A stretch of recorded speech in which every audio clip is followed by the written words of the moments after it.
Hello and welcome to Must Read TV, the Skylark Bookshop Virtual Author Series. My name is Alex George and I'm the owner of Skylark, an independent bookstore in downtown Columbia, Missouri. Before we get started on this evening's presentation, I wanted to say a couple of words about Skylark and COVID and where we are. First of all, I wanted to let you know, if you didn't already, that we now have, very excitingly, a fully functioning e-commerce website where you can browse hundreds of thousands of titles, look at staff recommendations, shop for Skylark merchandise and gift certificates, and order at your heart's content. We process all orders within hours of their arrival, and you can either have your books mailed to you at reduced rates or pick them up curbside at the store. So go to skylarkbookshop.com and click on the Shop Online button on the main menu and have some fun. Secondly, and you will be hearing more from us about this, I would encourage you all to do your Christmas shopping early this year. We talk to publishers all day, every day, and we are hearing alarming stories about paper shortages, supply chain issues, and COVID-related delays and other terrible things. And we're being told to order books now because they won't be available later. This is not normal, folks, but it is very 2020. And yes, it does help us, of course, if you buy your books now rather than on December the 24th. So please do consider doing your Christmas shopping a little earlier than usual this year. Thirdly, on the subject of Christmas gifts, we have got you covered. In addition to specific books, we also offer, of course, the famous Skylark Book Spa, book subscriptions, gift certificates, and this year we're also introducing a range of other holiday-focused gift options for you to take advantage of. So watch out for more news of that very soon. Okay, PSA over. Now, as parents, we are always told that we are not allowed to have favorites. And I believe that that same principle applies to bookshop owners welcoming authors to their stores. I get that. I also believe that rules are meant to be broken. And so I'm going to tell you that this evening's guest, Jennifer Rosner, has written one of my favorite novels of the year. Now, full disclosure, Jennifer and I share an editor, Amy Einhorn, and we are both published by the same imprint, Flatiron Books. And in fact, it's because of that that I was able, had the privilege of reading The Yellow Bird Sings many months before it was published. And I was honored to give it a rave review, which actually appears on the back of the jacket. But don't take it from me. You can take it from, oh, I don't know, the New York Times, who wrote this. Rosner's exquisite, heart-rending debut novel is proof that there's always going to be room for another story about World War II. This is an absolutely beautiful and necessary novel, full of heartbreak, but also hope, about the bond between mother and daughter and the sacrifices made for love. In addition to The Yellow Bird Sings, Jennifer previously published a memoir, If a Tree Falls, about raising her deaf daughters in a hearing and speaking world and discovering genetic deafness in her family dating back to the 1880s. Her short writings have appeared in the New York Times, the Massachusetts Review, the Forward, and elsewhere, and her children's book, The Mitten String, was named a Sidney Taylor Book Award notable. In addition to writing, Jennifer teaches philosophy. She received her BA from Columbia University and her PhD from Stanford University. She lives in Western Massachusetts with her family. Also, very excitingly, making her debut on Must Read TV this evening is none other than my business partner and friend, Kerry Kupke, who is not just the brains behind Skylark Bookshop, but is also the living, beating heart and soul of the place. Nothing you love about Skylark would be there without Kerry. And I will stop there because I would very much like to get to the end of this introduction in one piece. Jennifer and Kerry will be in conversation for about 40 minutes or so. If you have any questions or comments, please post them in the Q&A box at the bottom of the screen, and I will then reappear towards the end of the discussion to moderate the Q&A element of the evening. If you enjoyed this evening's conversation, please, please, please purchase The Yellow Bird Sings from Skylark. We've already sold many copies of the novel, but we do have some unique and beautiful bookmarks. There it is. That's it. Signed and numbered by Jennifer with her specially composed haiku still remaining. To reserve your copy, you can, of course, now order it online, or if you prefer, just give us a call at 573-777-6990, or drop us a line at mail@skylarkbookshop.com with your telephone number, and we will call you tomorrow and take care of everything. All right. That's me done. Sorry, that was a little longer than usual. I apologize, but I will now disappear off the screen. Let Carrie and Jennifer get on with the conversation. I'll see you later.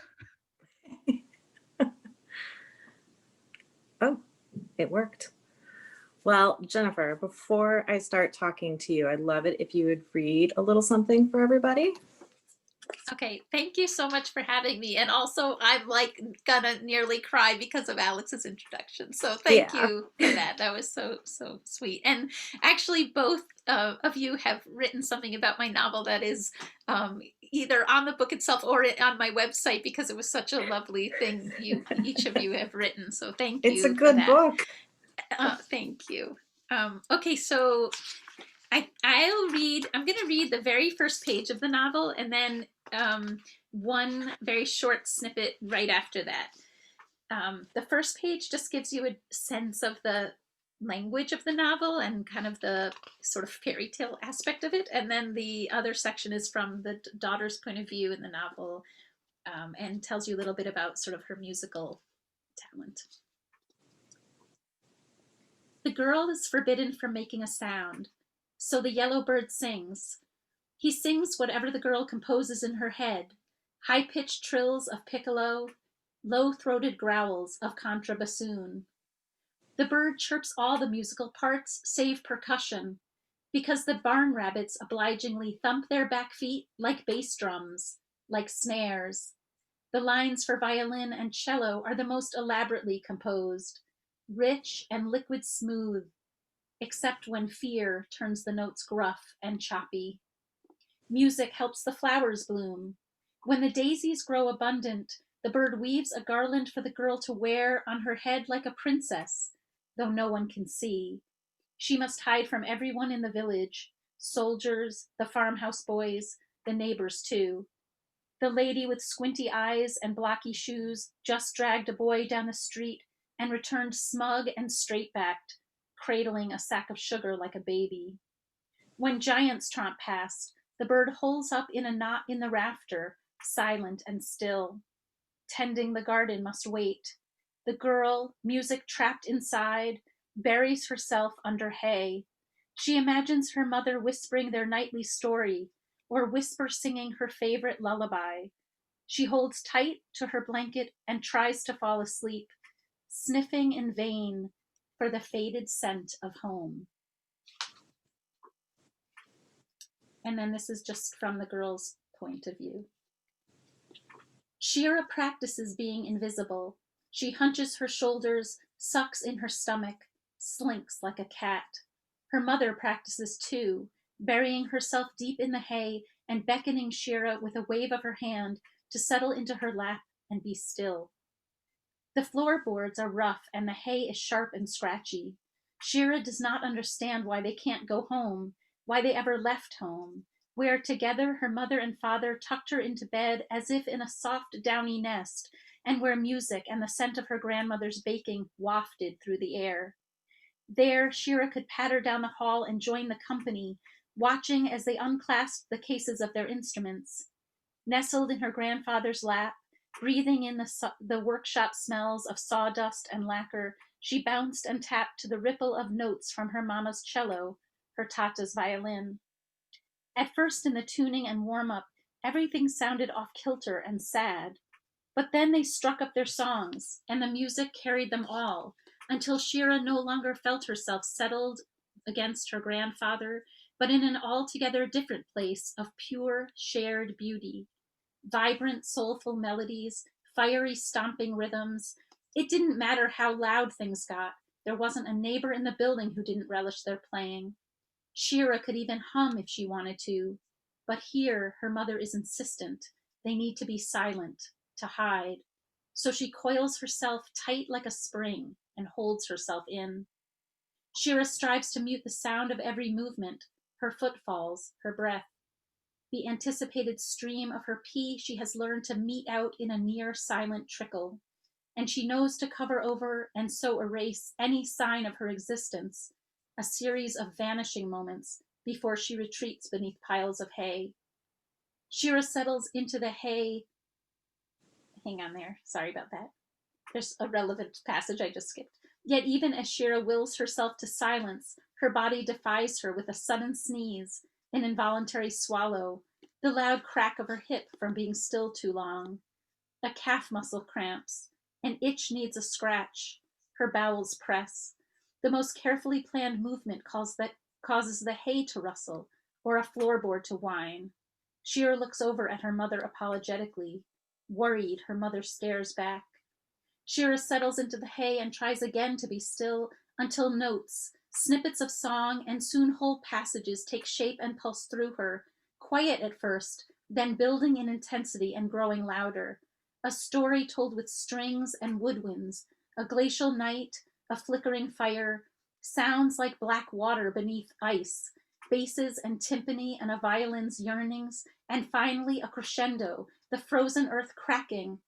Her mother waves an arm, her forehead furrowed. Shira realizes she is tapping again. Those are perfect passages.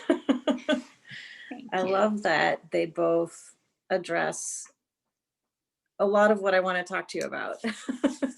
So we're going to leave music for a little bit later because I think that one's maybe a bigger topic. But obviously, from the title, The Yellow Bird Sings, you've got this relationship with this bird that happens to be an imaginary bird.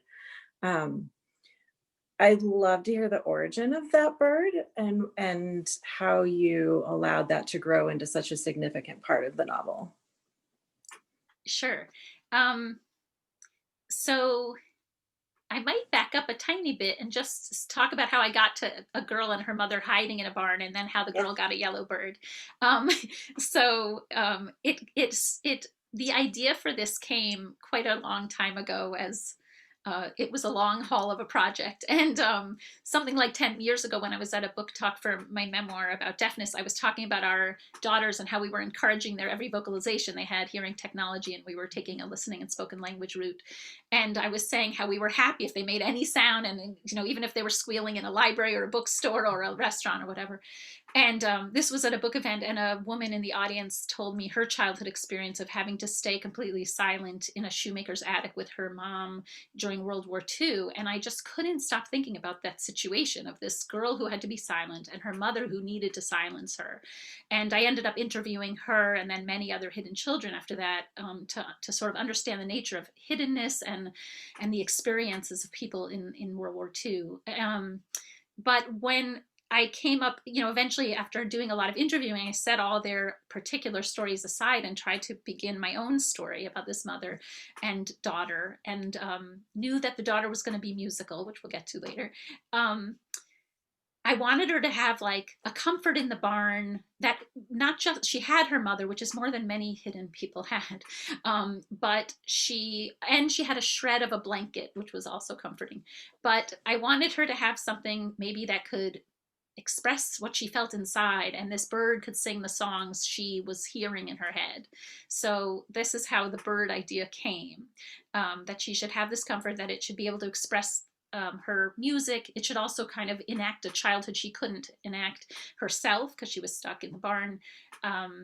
That's really how it began. And then it became this situation where she was imagining this bird, and then her mother began telling stories of a brave girl and her bird, and this became like a connective tissue where each of their imaginations kind of wove together to support this idea of this magic bird.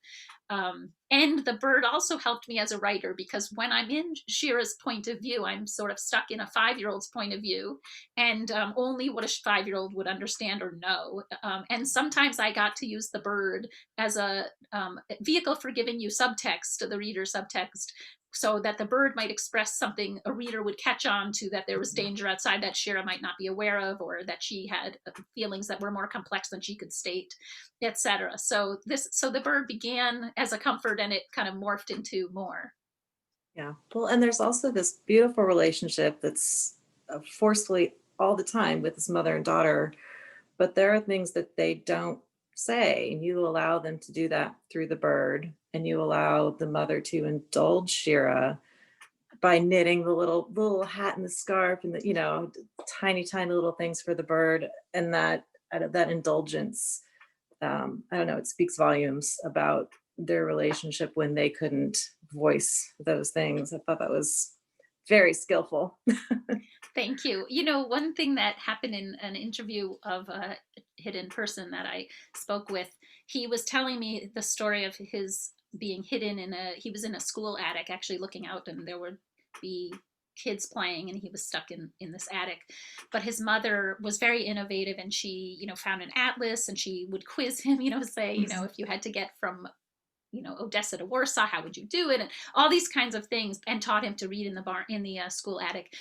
But you know, through this crazy situation where they were hidden, and I'm sure they were hungry, and he was hard, you know, couldn't move much, he actually described this scenario with his mother as being cocooned in love, which I think is the most amazing testament to that mother. Oh, It's yeah. very inspiring. So obviously we're also big on birds here at Skylark Bookshop. What kind of bird is it? Do you know? I don't. I don't know exactly what kind of bird it is, which is interesting. And it's funny because people ask me about the color and why was it yellow. And I do want to say, you know, I know that writers often, after the book is written, they overlay a story about everything, you know, and act as if it was all planned out that way, whereas you're just in your writing room, you know, and it just comes out, you know.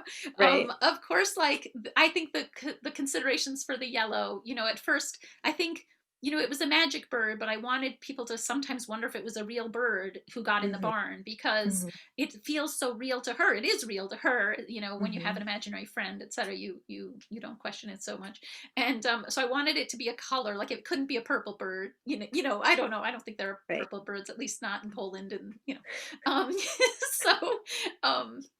So yellow as a reasonable color, but also maybe a little bit like a cheery color, but it also harkened to yellow, like the yellow star on their clothing, and but also the yellow of stars in the sky, which was hopeful, etc. So there were all these different like considerations, or I think unconscious pulls toward the decision making of that. Yeah, well, and you gave it a very chipper song. I mean, we couldn't hear it, but you described very well. It's very light and happy song. Okay, so the elephant in the room is the massive quantity of World War II novels in the universe. And I want to know what it was like to write a World War II novel in a time where they're basically a genre completely unto themselves. There's always more to be said about this time in history, but you went further and you approached it in a way that was silent, in a way that could be heard in this crowd of loud stories. I'd love to hear about your approach to such a big genre. Yeah. Well, it's interesting. I think that, you know, my first way into this novel was about hiddenness. And, you know, someone could have, there are circumstances in which, you know, children and their parents or children alone are hidden, that, you know, are very different. It could have been wildly different, maybe. And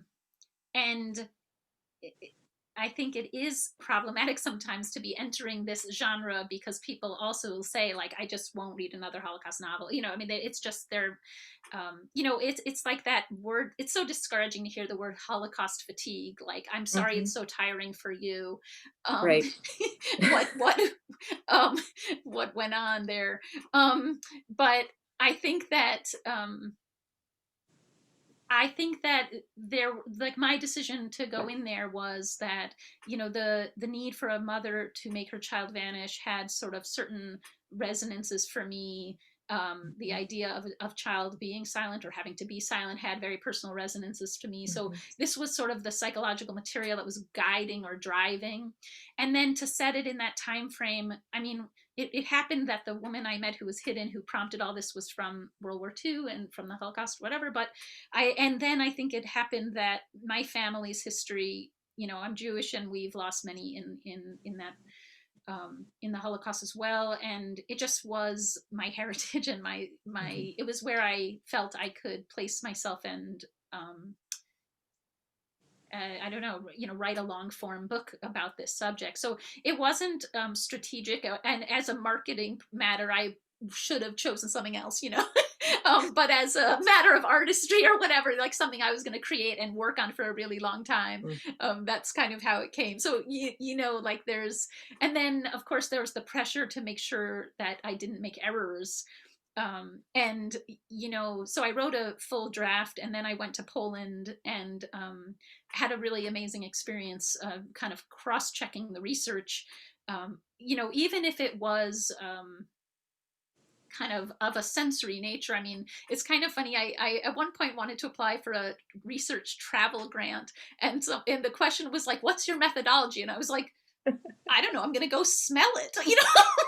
I want to know what it tastes like. You know, I don't know. I mean, it's different for a novelist than for a lot of, like, if I'm a scientist, I might have a methodology. For as a writer, I'm like, I don't know. I just need to see it with my own eyes and feel like what it sounds like when I walk across the floor. So in Poland, I went to, you know, these areas of farmland. I got to see sort of how, you know, if you say someone's hiding in the barn on a farm, you think, well, there might be a lot of space and there's not, you know, you'll be able to hide easily. But in fact, you know, for community reasons, the houses themselves are very close together, and the land goes back in these narrow swaths, and so it'd be very hard to hide someone in your barn because your closest neighbors are very close and always kind of peering in. And I got to go to this convent, and I saw sort of, there was a Jewish child hidden in this convent. They showed me kind of partitions, but again, like, there was mushroom soup, the smell, like as we walked in and our feet hit the floor and all these things. And then the other thing I did was we went to a primeval forest in winter. My daughter came with me and she was like, really? Like, in the dead of winter, we have to go to Poland of all, you know, whatever. She was like, you didn't want to set your novel in Greece in the something like, you know, maybe next time. Yeah, it was very cold and we were like tromping around, but it was really important for me to know how my character could possibly make it through the winter in Poland. And you know, there were these details that were just really interesting about, you know, like I picked a name for the mother initially was Anya, and the guide who took us around Poland said, you know, this is a good name, you know, in terms of being a legitimate Polish Jewish name, but it might have an economic connotation your character doesn't have. And he helped me pick we picked Rosha together because it's a more humble name, and it's, you know, the interesting little tiny details like that. So along with writing a Holocaust novel was this sort of pressure to just also feel like you were kind of rock solid in various things, you know, because no one wants to get this wrong. Yeah. So how did you transition from that research and inspiration stage and say, okay, now I have to write the story? Yeah, I mean, it kind of went back and forth, I'd say. You know, I wrote that draft and I went to Poland. I was in touch with this masterclass violinist for quite a while. He read several drafts of my novel, actually. He was a really generous and amazing man. And I also, one of the more inspiring moments of this whole process was he connected me with a violin maker in Tel Aviv named Amnon Weinstein, who I went to his workshop, and they like rescue violins from the Holocaust, and he rebuilds them and they get played around the world. And these violins, you know, if you're wearing down an instrument yourself, it's your instrument you play every day, it gets worn down according to your own pressures and body. And so when these pieces of, you know, these instruments were then played again years later, it was like bringing their voices back, and really moving and kind of amazing. So yeah, I mean, in terms of like being inspired and then going back to the actual sentences, I don't know. I mean, I feel I came to writing really late. I was, you know, in philosophy, there was writing in that, but it was really not fun writing. It was, you know, kind of very theoretical and distant. And then writing this kind of work is so much more nourishing, and like trying to craft your sentence and read for the verb and all these sort of things. To me, I feel like I just feel so lucky to be doing it. So it was easy to kind of go back and forth just because I think I really love it. So I'd love to talk a little bit about coping. Because right now I think a lot of us are coping with some very similar themes that you bring up: isolation, trauma, fear. And obviously you utilized coping things for your characters, but you weren't going through anything like that at that time. How do you think this experience that we're going through right now has impacted your thoughts on the novel?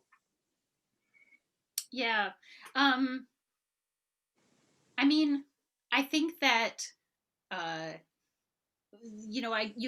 if you steep yourself in Holocaust work, you are so aware of how much perseverance, how much just ingenuity and strength it takes to cope with horrible things.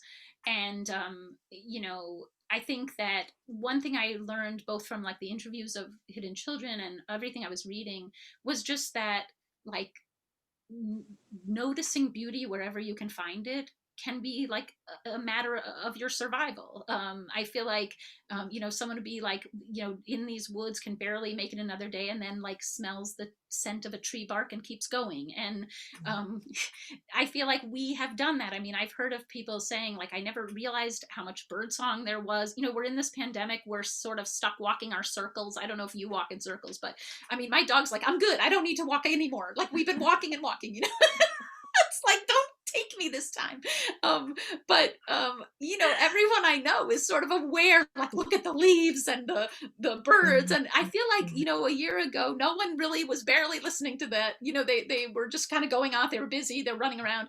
And now we have stopped and things have slowed. And, I think it's those recognitions, though, that are part of our coping strategy. Like, and I think it's part of the human condition, why poetry sustains us, why art, why we have art in our houses, because these things make that they're really sustaining in a certain way.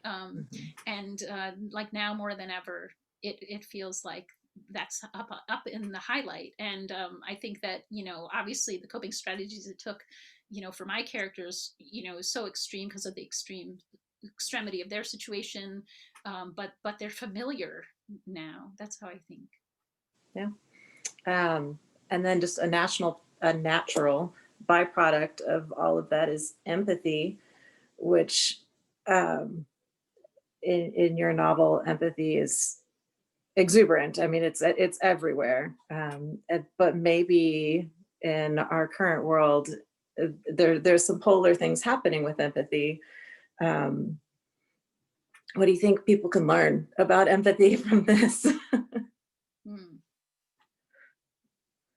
Well, I mean, one thing I'll say, it hopefully is relevant, is that I felt that it was really important for me to try to draw round characters, and everyone has their strengths and weaknesses. I think that's an interesting way to say it. I mean, there are people who are doing some really terrible things, and there are aspects of them, the farmer, I don't know what readers have read what, but there's a rape situation in the novel, and at the same time that person is bringing potatoes and socks and helping the person know what plants are poisonous or safe to eat.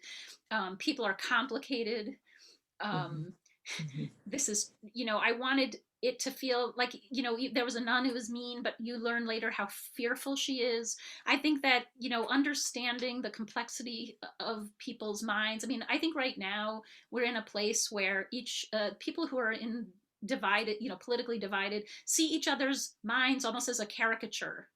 They're not willing to go in and think, look, they have a different view than me, but there's probably, hopefully, hope there would be some texture to what's going on, maybe an emotional need, or a desperation of some sort, or whatever. But I think it is about roundness, about understanding that you know, people are really complicated and kind of get, you know, I mean, I think people, you know, we're in a terrible and entrenched divided moment in our nation, etc. And you know, maybe the way we break through that is to understand that each of us is round. Yeah. Yeah. Yeah. And I actually have a note here because the layers that you give on your characters is more expert level than a lot of writers to me, especially because you didn't just layer Rosa and Shira, but you layered like every single minor character has a depth to them that we normally wouldn't get as a reader. I'd say that, but then you also do that with your plot, you do that with your setting, that everything is so layered. And this confused me because normally I can tell you an author starts with their novel out with the plot or the characters or the setting, and I'm completely befuddled.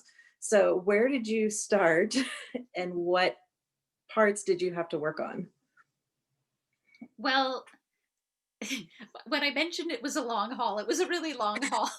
Okay. And I feel like really, I used to say to someone, I take a walk, you know, by the river with a friend.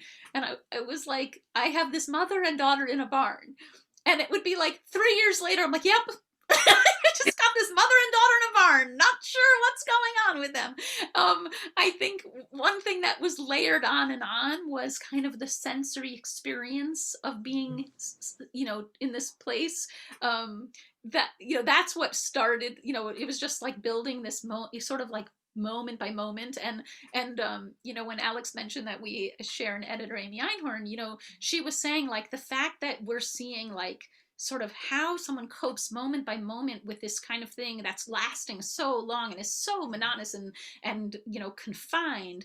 And she was like, I can't even figure out how to like get my kid through a snow day. You know, and meanwhile we have food and get puzzles and fire, you know, whatever. So I don't know, there was that kind of that part of it, you know, was very long. I just was sitting with it a really long time. I mean, I'm not really I'm not a plot person. I think I'm in there for the emotional relationships between the characters, and I had to massage those plot moves, you know, like I would start, you know, make a move and then be like, you know, that's, it doesn't work, and you know, back off and keep massaging it till it felt okay. And to the point where actually at one in one edit, Amy Einhorn said, you know, I'm not sure there's enough tension. And I'm like, attention, I mean, there's like, they're hiding for their lives in a barn during the Holocaust, you know. How can it not be tense? But she was kind of right. You know, I had to have like the neighbor creeping in and then the sons wanting to get in. Like I had to create more things that were happening so that they would be responding moment by moment by moment. So yeah, I don't know. I think that for me, the things that come naturally to me, I think, are sensory description, and I think that comes also from being the parent of deaf children, for being sort of astutely aware of environment and sound and you know, everything like sensory. And then I need to work on that. But that said, you know, I have a new project and it's coming in an opposite way. So, you know, that was my first novel and this is just my second. So not very, you know, versed in this process. But what's strange is just how the Yellowbird Sings, I feel like, came sentence by sentence very slowly, but I trusted the sentences, but I had no idea where the story was going. And now the next project, it's like I sort of saw the trajectory of the story, but I don't have the sentences really. Like I was like, you know, the book will be made of sentences, so it's more it's a little worrying.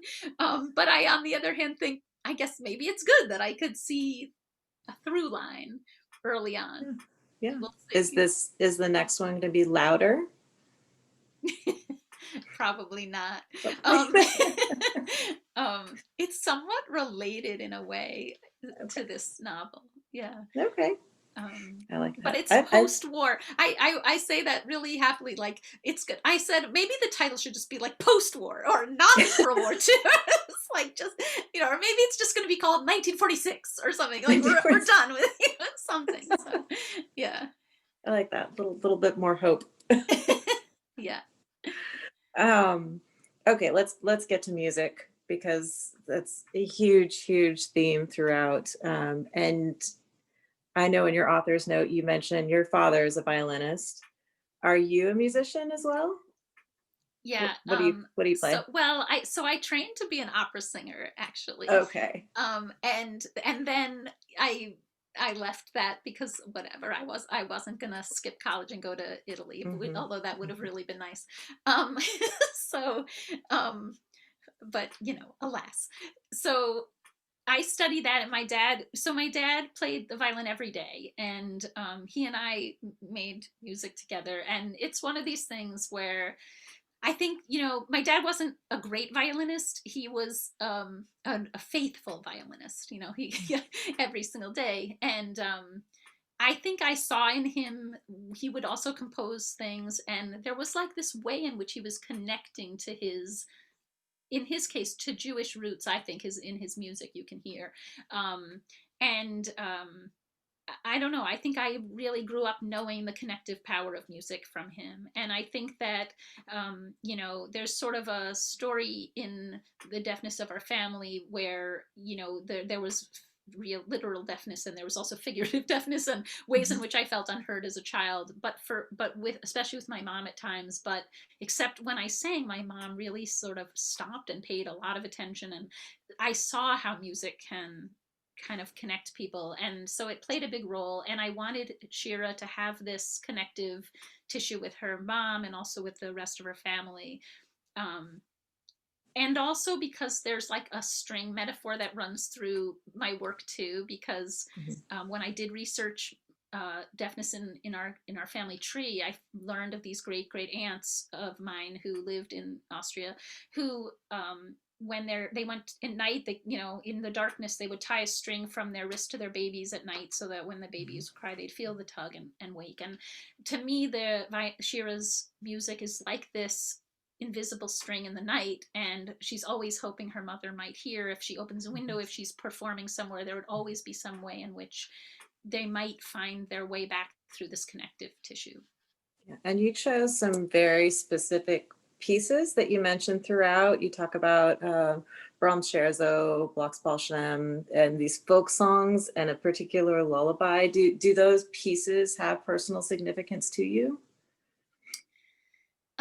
I mean, I listened to so much music as I was working on it. They don't sort of have a prior meaning so much, although maybe Ravel's Kaddish, but they I would be listening to this music, and it would have this resonance for me, and then I would get in touch with my master class violinist consultant and be like, could she possibly play that here? Would it work in her development? How would she learn? Could it be that she could teach herself that, or would she have to be in training this long, etc. And so some of it was, I found music and then asked if it would be reasonable for her to be able to play it. And then at other times, he also had some ideas or suggestions. And so yeah, it wasn't necessarily like from a past thing that I chose particular pieces, although a lot of them are they do have like just a resonance to them if you listen to them. It probably should have had like a playlist that goes with the novel. Oh, but yeah. you could make it yourself, because play the pieces. Some people have said to me that they listened to them as they read. And Did you listen to music when you were writing? Sometimes, but mostly I really need silence to write. Yeah. Yeah. You got so many different sensory things going on. I completely understand. I was impressed. I mean, my daughter plays cello. I play guitar, but not anything spectacular. But reading this novel, I felt like I could pick up an instrument and play something. You made me feel like a musician, and I don't quite know how you did that with words. So yay. But in particular, you basically make Shira a prodigy of sorts. You allow us to see her developing into this insight she has into the written music as well as the music she plays. I wondered if you also utilize this to give her another level of isolation, because when you're a music prodigy, you are more apart from everybody else. and what made you choose that instead of allowing it to be a bond to everybody? It was just her family. Hmm. I mean, I think I mean, she was so isolated anyway, not just, I mean, isolated, although in connection with her mom in the barn, but then isolated very much so afterward too. Mhm. Um,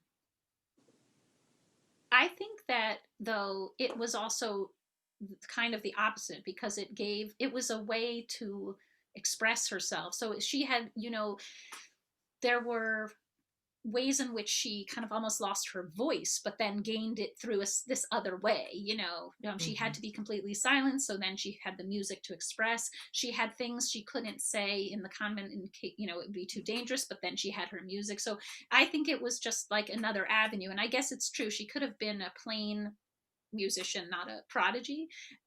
However, the trajectory of her career and the ability to be Mhm. out performing in these ways such that you might be found might not have happened if she were just regular. So, but I know what you mean. But I guess I saw it as kind of giving an alternate pathway for her voice. Okay, I like that.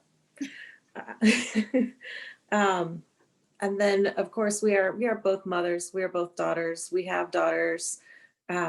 How hard was it for you to write, just as a mother, these moments? Yeah. I mean, some were very hard to write, and I even didn't write them. And then, my editor would be like, "You Mhm. need to write that." There's this moment you need to really write. I'm like, yeah. Some of it was very hard, and it was hard to be expansive. It was like one thing to kind of sketch it out, and another to like really live with the emotional sort of moments of them. Um, but I also feel that, like, I don't know, the thing that propelled me in a way was this longing that I really recognize, this longing to be connected with my mother, my longing to stay connected always with my daughters.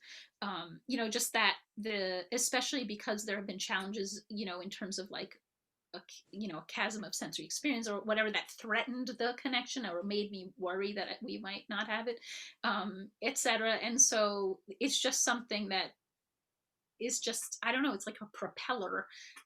And so I think that that's kind of how longing works in the novel. Mhm. Like, I think this novel is about longing, longing for connection. And I mean, it's about like this bond or an unbreakable bond, but a lot of that part of it is just wanting to get connected, to stay Yeah, connected. yeah. And then you also bring a lot of honesty to motherhood, and there's flaws, there's humanity in it. I marked a passage over here. I'm gonna read really quick if you don't mind. Um, that not only brings that humanity in, but also the levels of generations that you played with, which I thought was absolutely fantastic. Rosa pauses in her sewing to reach for the one thing she has of her mother's, the metal frosting tip, small enough to fit on Rosa's finger like a thimble. She's kept it in her pocket since that day in the closet. Always, her mother tucked raspberry jam or fresh cherries into the center of her cakes, and she took care with her frosting decorations to make them extra beautiful. As a child, Rosa would stare up at the finished cakes and wonder, "They're beautiful, Mama." Her mother beamed, "There's a saying I believe in, that beauty will save the world." Why hadn't Rosa shared this with Shira? She vows that she will when Shira wakes. And there's so many moments like that you just,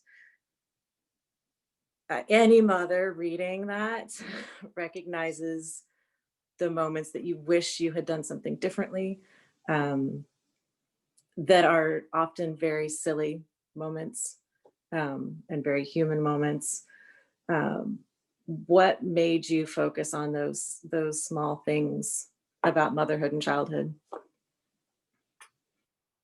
I mean, part of it, I don't know if it was so much conscious, but I did, again, like in that conversation about wanting things to be round, wanting you to know that as much as you want to take care of your child, there are times when you also want your child off your body, when you want to not have to share your food, when Mhm. you're also hungry and you just want to eat. And I felt like, um, it was important that they go through that even in these sort of extreme circumstances, or maybe especially in these extreme Mhm. circumstances. Um, so I think that, you know, I think for it to be real, for it to be like a true relationship, for it to be believable and relatable, and for your compassion, because, you know, like, you know, because it's okay to feel those things, or we hope it is.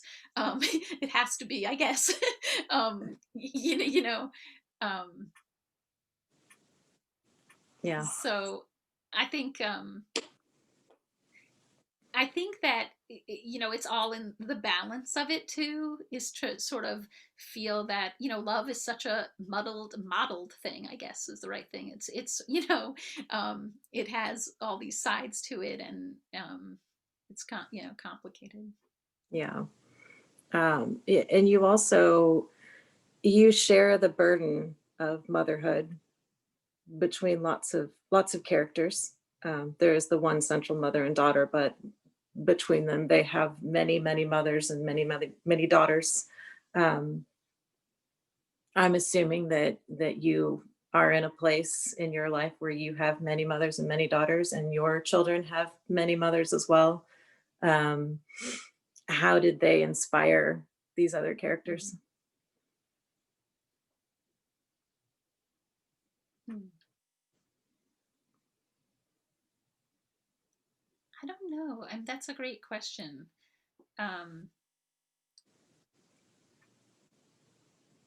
I think that, I think what you're sort of asking me is kind of the tentacles of community and the ways in Mhm. which they like, um, circle in concentric ways outward and Mhm, inward. mhm. Um, I don't know. I mean, I don't think it was very conscious. I think that, it was more just probably, is symbiosis or something. The way those things came in for me.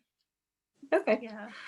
Yeah. Um, one of the many things that are quiet about this novel is specifically the Judaism. Um, Catholicism is very loud in a very strange way, and Judaism is very quiet. Why did you make that so quiet?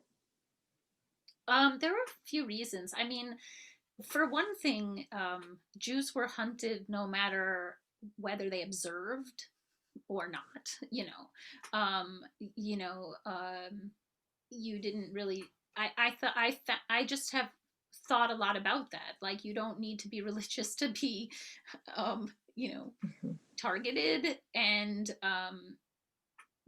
that kind of made me make a decision in a way to not have it be such a like obvious like observance, and then, you know, and then you're persecuted. I think that, and also I felt that it was important for Rosha to, she was trying to protect her child's sense of, um, kind of integrity, and not wanting to say it's because of this that, you know, we're on the run, kind of thing, to sort of not taint anything. And so the story was muddled for the kid. The kid wasn't totally, you know, for Shira wasn't totally sure why they were on the run or why they couldn't go back. It was a little vague. I mhm, mean, she was only 5, and, you know, so it was okay maybe, but then she got to the convent, and it is loud, I think, in the convent. You know, it's very much the sort of order, you know, order of situation, and it was so soothing in a certain way. The music was soothing. It was there was this orderliness, and there was, there was a schedule and chores, and like it all came into this thing that was kind of comforting.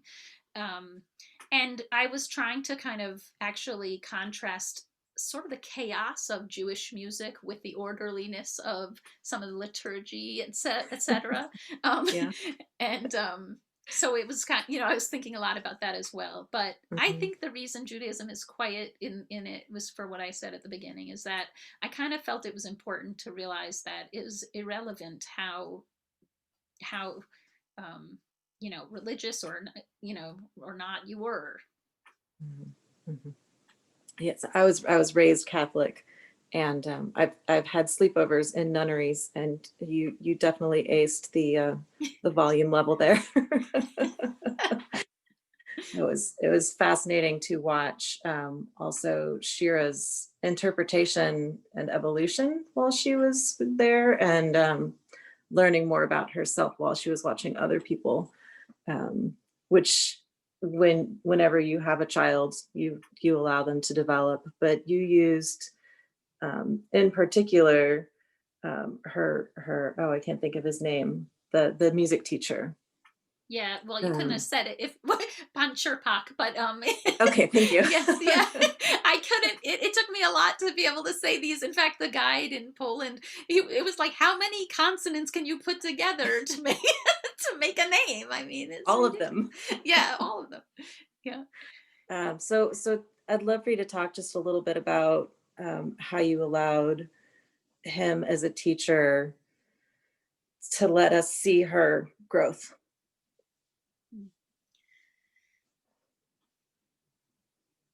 Well, it's interesting. I mean, I think first of all, I should say that in some ways, I feel like I really related to him as a person who has. I mean, he mentored Shira in this way that I feel like I've been mentored in certain ways, and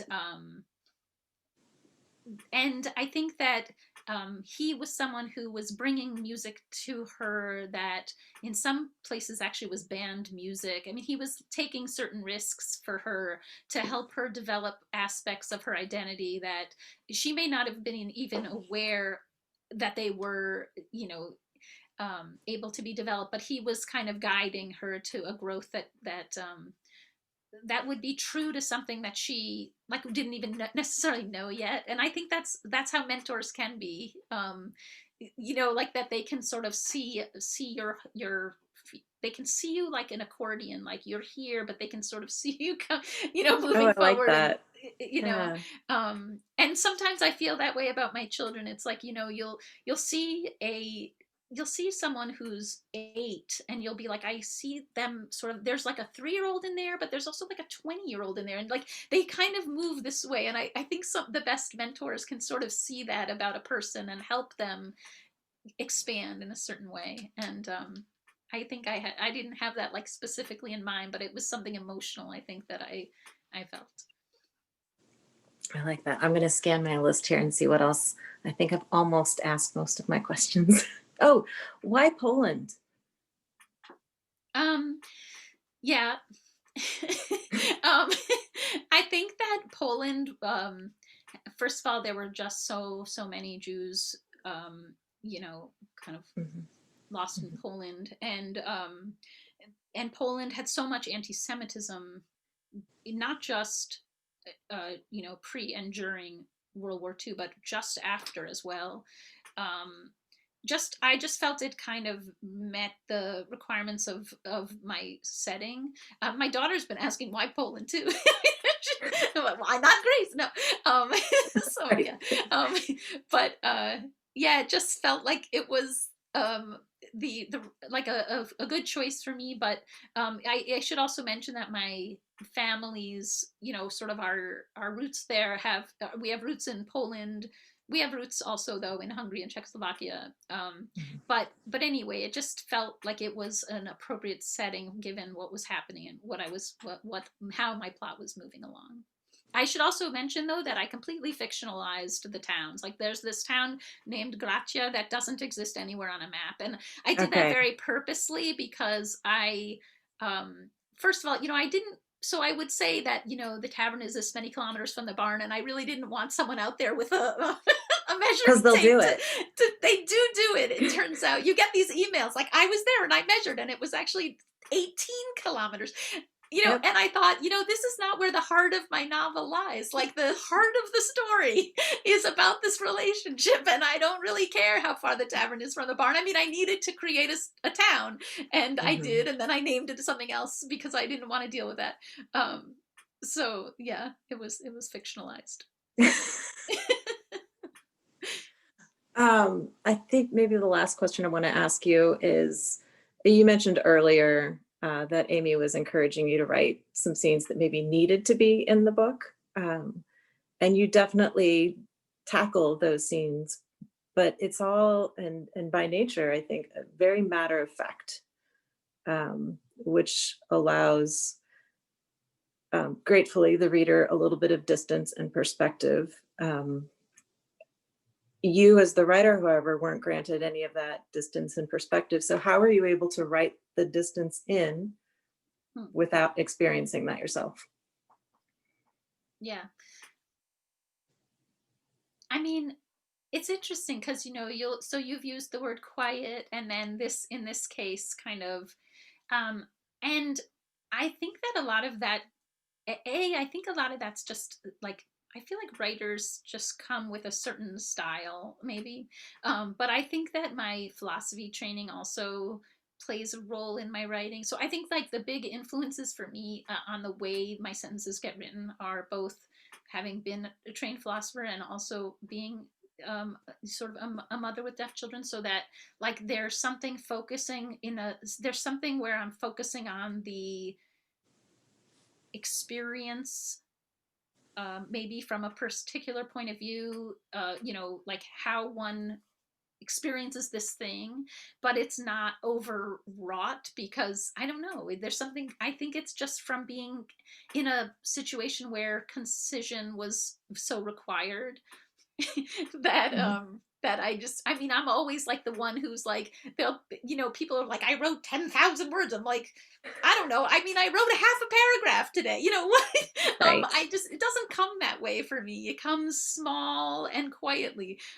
That's just how it comes. I don't think it's like it's not my choice. I mean, because some people are like, I wrote my arm off, and I'm like, yeah, that's never happened to me. I don't go into my writing story and be like, I can't even feel, you know. Yeah, it just happens really slow and kind of small steps, very small little moves. I don't know. I'm not good with big moves. They always seem so contrived.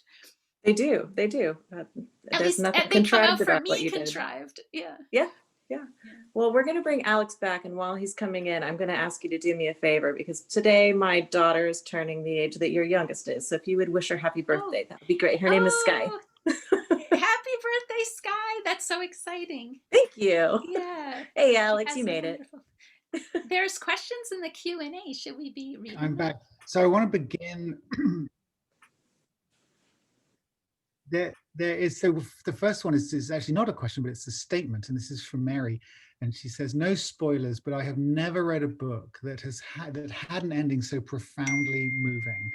I tear up just thinking about it. So I thought we would start with that. And then we had a question from Dan, who says, you talked about the sustaining nature of art. What books have you read lately that have sustained you during this time? Okay, well, I just want to mention, although I have a lot of things up on my screen and can't see that, I propped up Alex's book there right by mine because I loved it so much and I wanted it to be there. So that is one of them. I loved it. And I've been reading quite a lot lately.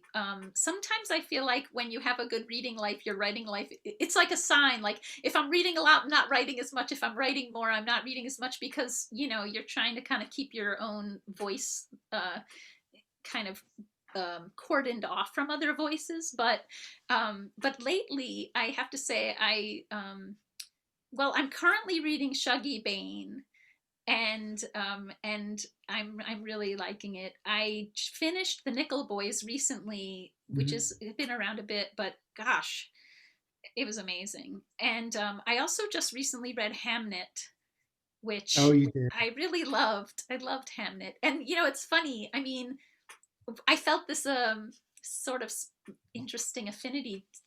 Like I thought our books had something in common with this mother and child, and like asking, she kept be like, and where's Hamnet, and where's Hamnet, and you know, whatever. It just felt really interestingly connected. So I don't know. Yes, reading is getting us through, isn't it? Oh, absolutely. And Maggie O'Farrell's a wonderful, just extraordinary writer. And she wrote a wonderful book called I Am, I Am, I Am. I don't know if you read that, but it's a memoir. 17 brushes with death, and she over the course of her life have had these weird experiences, some medical, some not, and but she brings that sort of deep and unbelievably smart thinking to this whole thing, and I'll read anything she writes. I think she's wonderful. I'm gonna look at that. Yeah, it sounds scarily Cartesian. I am. So, right. yeah. Well, and this is touching on the same issue. Susan asks, are you managing to write anything during the pandemic? So I have to say, like, the first bunch of weeks, I could neither read nor write. I was out, all I could do is like stare at the stats and basically shake, and also take our dog for a walk she didn't want to go on. But now I am finally writing, which is a big relief. It is slow as always, but at least I am writing, and I'm very excited about it. It's funny. I had these two different ideas going on, and I had to select because I just don't think you can work on two novels at once. If you disagree with that, I'm gonna call you later. Okay, I just feel like I need to do one at a time, so I kind of committed, and it is post-war, thank God, but it was stimulated by having talked to someone while I was interviewing hidden children. This woman actually was someone who after the war she got a job where they would go into these settings where Jewish children had been hidden in Christian settings, families, farmers, etc. And they were trying to get them back to Jewish settings because they had lost so many, not just people, but so many children in the war. But from the child's perspective, it was just another, it could have been that they feel they were saved, which is how the adults felt. But I think also there was just these ruptures, so if you lost your first family, then you're put in this other family, then because of being Jewish, you were under siege, then you were taken out because you were Jewish, so they wanted you back. And just the idea of that and the way we are treating individuals, almost like mountain lions, like, well, you're, it's like, need you back in this place, whatever. And the attachment issues and the identity issues and the, just so many things I just wanted to explore more. I've launched like a brother and sister who have really different reactions to it, and trying to explore kind of how that process went. And weirdly, in working on this, I found that some of these kids were just taken. They weren't even, there was some negotiation, sometimes there were court things, and sometimes they were just literally taken out of the fields, or they were essentially kidnapped. And then I started looking in, and there was like, this Lebensborn program where children who looked Aryan enough got basically taken and adopted into German homes. And then there were some like people from Yemen who were ending up, they'd go to a well visit in Israel and they'd say, I'm so sorry, your child passed away. And the kid had gotten adopted to a well-to-do Israel family. So all around in this time frame, there were these children being taken under these crazy circumstances. So I don't know, I got kind of like, what the heck is going on with this? Anyway, I'm immersed in that. Not another light, happy subject matter to immerse myself in for the next several years. Yeah. It sounds necessary to me, and sounds wonderful. Well, so on the sort of subject of writing, so Jill writes and asks, what time of day do you write? And are your children old enough to read your book? And if they did, what did they think? Yes. What time do I write? Well, really the issue here is, what time do I sleep? Because I'm up like half the night. I have insomnia. And so I used to think I should get up early and write, but I'm in a coma because I've been up all night, and then I'm in this like a coma until 9 in the morning, and then I get myself together and I go write. So I don't know. If I'm lucky, I'm writing between, oh dear, hang on. If I'm lucky, I'm oh dear, sorry. If I'm lucky, I'm writing from 11 to 3 or something. Wouldn't that be nice? I think that's a little bit of a reach, but so my kids are old enough to read it. My older daughter read it several times in draft. She was the one who came with me to Poland. My younger daughter, who is 17, actually said, I'm afraid to read it because if I don't like it, I don't want to hurt your feelings. And then she did read it and said it was good. So so that was good. I have both of their approval. So Well, good. Well, good. Well, this has been wonderful. I just, one of the things I'm going to take away from this is this profound truth, which you said earlier, the book will be made up of sentences, which Right? I'm going to Just have that on a t-shirt or a license plate or something. thank you. Yes, yes, it's a little worrying because you have to write those sentences for the book to be made up of them, right? Yeah. Yeah, that's so interesting. And so Detail. I'm going to end right, rather selfishly with one question. So what was it like to have your book edited by Amy Einhorn? I mean, I love her. And I love Connor also, by the way. And I felt like every time we went through a round, which I know you know there are many rounds when you have her as your editor, I felt so confident that it was going to be better because of their comments. And I also loved that her comments, they weren't so directive. They were broad enough that I could solve the problem myself, however I chose to. So she would sort of mark, this area needs more attention, but she wouldn't say, so have this, and this happen. I got to kind of figure out how to do that and the way I wanted to. So I felt a lot of freedom, and I felt really lucky for that, because I do think that there are people who in the editing process really lose a handle on they feel that it's not their book so much because this editor wants them to do this or do that or whatever. And I didn't feel that way at all. I felt like the edit, they were resonant. The comments, we were like, yeah, right. She'd say this thing, other than the thing about tension, which at first I was like, wait, really? But then I realized that she was right. It did need more tension.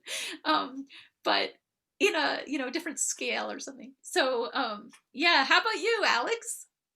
Well, we've done 3 books together, and we had these sort of marathon conversations. And the very first book that we did together, we were on the phone, I remember, for 3.5 hours, and then I got a 9-page single-spaced letter from her setting out all of the things that I had to do, which was, I will never forget. It was mildly terrifying, but also exhilarating at the same time, because like you, Jennifer, everything that she said, I thought, oh yeah, oh no, that's definitely going to make it better. And that's an incredibly exciting thing to do. It's an enormous privilege to work with somebody like that, who's just got this extraordinary eye for these things.